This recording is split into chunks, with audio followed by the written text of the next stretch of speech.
niyog. Ayan. Nawang bunga. Kasi gusto ko sana kumain. Ito yung niyog na sinungkit namin nung nakaraan. Yung maliliit ang maliliit ang bunga. Ito. Yan, maliliit ang bunga niya. Ang liliit parang yan. Kaso lang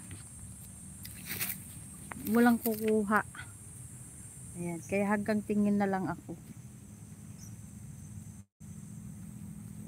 Hindi kami marunong manungkit ng buko. Kaya hinaantok na ako kasi napagod na ako. Nag-swimming na ako sa ilog, tas nag-camping. Nakagawa na kami ng video. So we are here at the mountain. Look. Ay, nagpahinga lang kami muna saglit dito kasi so ayan, live muna tayo saglit. Sana hindi ako blurry.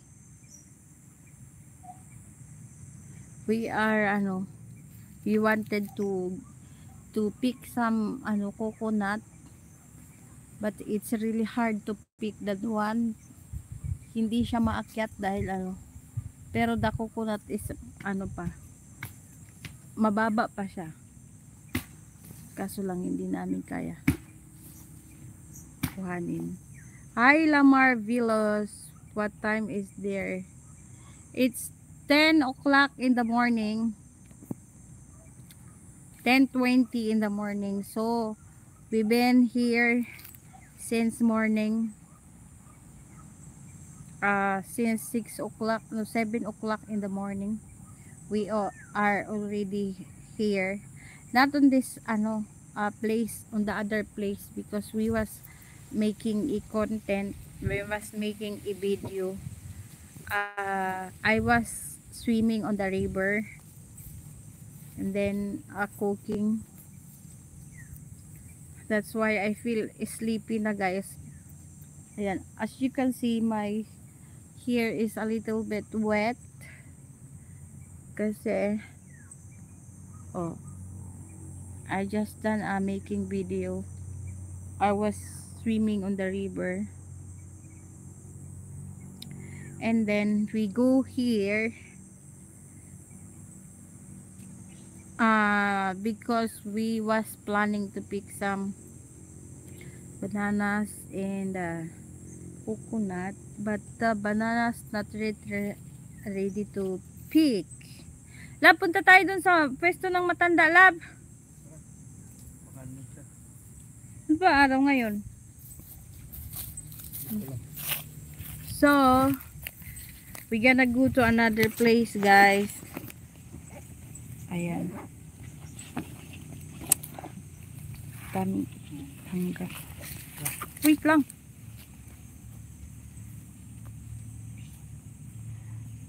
Ayan, it's 10 o'clock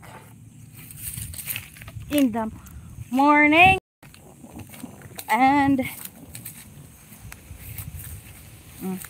as you can see, I am on the parang bukid, parang hindi.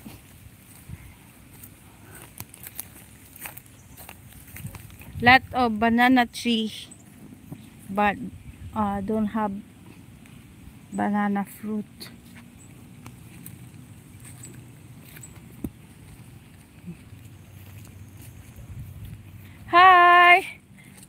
Hi everyone, thank you for joining, for dropping by. Thank you so much. I pick guyabano, 2 pieces of the guyabano. We're going to the nipa house of the old man on this area. We're going to check if the old man is there. Wait lang, Lab, kasi